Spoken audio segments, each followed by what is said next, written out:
Welcome to Illuminati Silver. We tell you the truth about silver.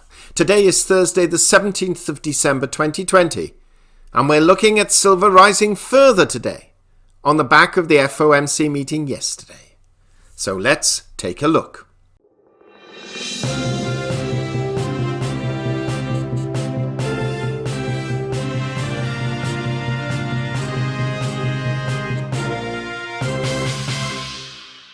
Now, yesterday we published a video entitled Why Silver Jumped Above $25 Today, where silver had risen over $1.20 on the week, and we expressed three main reasons why it rose and also a number of lesser reasons. And we've placed a link in the description box below in case you haven't had an opportunity to listen to it. We also added two other videos, Will Silver Average $30 an ounce in 2021? And gold price forecast for 2021, Goldman Sachs versus Capital Economics, where we see financial institutions express where they believe that gold and silver prices will move to next year. Now, one of the three main reasons we gave for yesterday's silver price rise was the market anticipation of the FOMC of the Federal Reserve Bank reporting and expected to present its report in rather dovish as opposed to hawkish terms.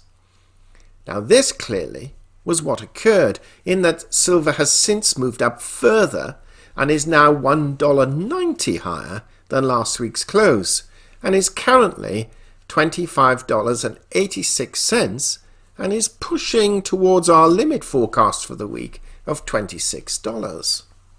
It'll be interesting to see if it actually reaches that figure and surpasses it. Now, we can also see that the dollar index has fallen below the 90 level, something we suggested yesterday was a distinct possibility. So it's nice in one respect to see that materialize, and it is currently standing at 89.91, down 0.53 on the day so far. It may fall even a little bit further, we suspect. So what did the FOMC, that's the Federal Open Market Committee, the essentially decision-making committee of the Federal Reserve Bank on interest rates, what did they actually do and say yesterday, which has caused such a dollar weakness and provided us with a boost in silver prices? And by the way, gold fans, you weren't left out either, because gold is also up some $42 since Friday's close, rising from $1,840 to its current $1,882, and no doubt looking towards that $1,900 level. Not totally convinced it'll reach that, but who knows. Now, in essence, the Federal Reserve promised to keep funneling cash into financial markets further into the future to fight the recession, even as policymakers' outlook for next year improved following initial rollout of the coronavirus vaccine. Of specific note, it pledged to keep its benchmark overnight interest rate near zero until an economic recovery is complete. And it would also tie its program of monthly government bond purchases to that same goal. So here are the specifics in brief. 1. The key overnight interest target range of 0 to 0.25% was maintained. The Fed, number 2, the Fed will continue to buy $80 billion a month in treasuries and $40 billion a month in agency-backed securities until substantial further progress has been made on maximum employment and price stability goals. 3, the Fed expects to maintain accommodative policy until inflation runs moderately above 2% for some time. The fact it's nowhere near that at the moment is worth noting. 4, the Fed extends temporary US dollar liquidity swaps and temporary repurchase agreement facilities for foreign and international monetary authorities through September the 30th, 2021. And 5, the Fed votes in favour of this policy was in fact unanimous, which means all of the governors eligible to vote were fully 100% behind this, even though in the past this hasn't always been the case. Now, Jerome Powell, the Fed chair, also added, one, that he expects the second half of next year's economy to be stronger. Two, he has the ability, he pointed this out, he has the ability to buy more bonds or buy longer term bonds and may very well use that ability. Three, the major effects of monetary policy will establish themselves many months into the future. We'll cover that in a second. Four, inflation currently is still considerably subdued, which again suggests a fear of deflation over inflation at the moment, which further suggests that if that starts to materialize, there would have to be further QE or its equivalent. And five, confirm that there is a need for households and businesses to have fiscal support. In other words, calling on Congress to actually pull its finger out and help the economy that way. Now, our overall assessment is that the Fed is relatively comfortable with their current position as long as the US government does actually provide a reasonable degree of fiscal support and financial stimulus to households and businesses. The overall economic data, whilst not great, is also, for the moment, not alarming either. And there were even suggestions that rates, interest rates that is, could be raised again as soon as 2023.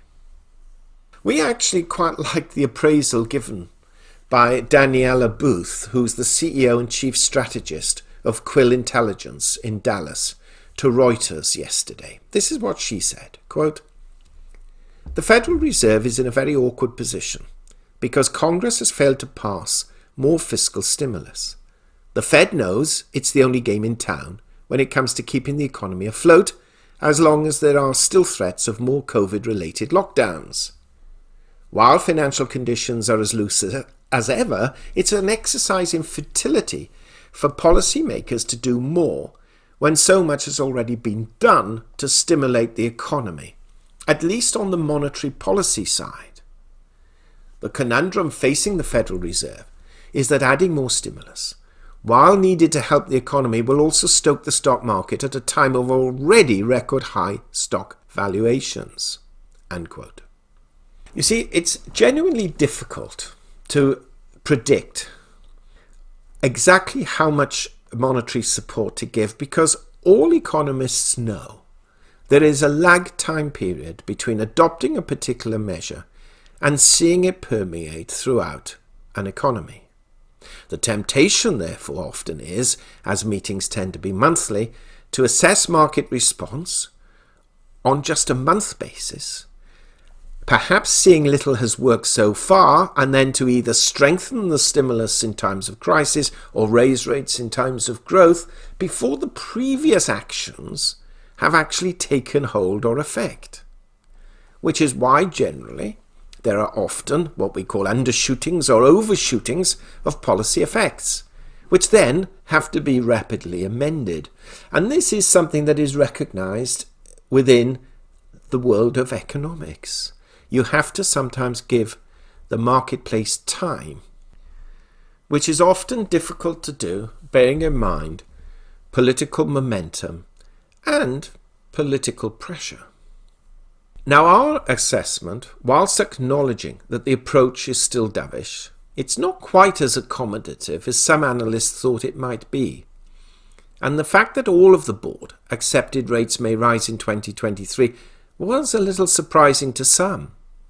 Now, admittedly, that is some time into the future and a lot can happen between now and then, but the decision not to lower rates or increase its bond buying program at this stage does certainly suggest that the Fed feels it is doing enough itself and are just reliant on government to do its bit and for the vaccine program to work so people can get back to their jobs and City can fully reopen again next year.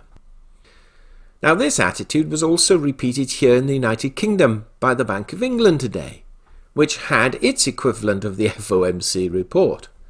The Bank of England kept its stimulus programme unchanged as it awaits the outcome of Britain's trade deal talks with the European Union and said it would tolerate temporarily higher inflation if sterling plunged after a no-deal Brexit. It also left its bond buying programme at £895 billion, or the equivalent of $1.2 trillion, having ramped it up by £150 billion last month. And it's also kept its benchmark interest rate at an historic low of 0.1%. So the consensus for the moment is change nothing more than what has already been adopted, but rely on governments to deal with the various stimulus and support packages to see people through their respective lockdown periods. Now, all of this should be a dramatic tailwind for gold and silver prices, and although they have risen quite well so far this week, they're still well off their highs seen a few months ago. Now, we're still of the opinion the equity markets will continue to rise short term, but the real star of economic performance has been Bitcoin, which has surpassed $21,000 today. It was as low as $18,000 just a couple of days ago, and is currently at $21,355 as we speak, $116 lower than its day high an hour or two ago. Now, we hate to say it, but there are reasons why we began refocusing on Bitcoin a month or two ago, as we could see this momentum beginning to develop once again, and its attraction talked about amongst investment professionals far more than it has ever been, quite frankly. Now, gold and silver should be moving even higher, but we suspect they both may take a slight pause from current levels until the US announces its stimulus package and it becomes clearer what Biden is likely to do and to offer if and when he becomes president on the 20th of January 2021. It's often said a week is a long time in politics, and so it is in financial markets too. And there is a lot that can decide and determine what happens to the dollar over the coming weeks, and therefore what will happen to gold and silver and equity market prices. What do you think? Do share your thoughts. Has the Fed now set the scene for a much lower dollar moving ahead and higher silver and gold prices? Or has it perhaps put somewhat of a slight halt to both the dollar fall and gold and silver price rises, in that it was not more accommodative than many suspected it might be? Let's hear what you think. Meanwhile, thank you so much for listening. If you haven't already done so, please subscribe to the channel, not forgetting to press the bell sign so you're notified of our videos as and when they are published. We hope you have found this video interesting and informative, and if so, please give it a thumbs up and share it on social media. Please ensure that you have subscribed to our channel and press the bell sign so that you are notified of any future videos. Also, kindly visit our website at illuminatisilver.com, and if you haven't already done so, please subscribe either as a free or paying member for regular email updates and offers. Disclaimer: Illuminati Silver owners come from a background of banking, international wealth management and economics.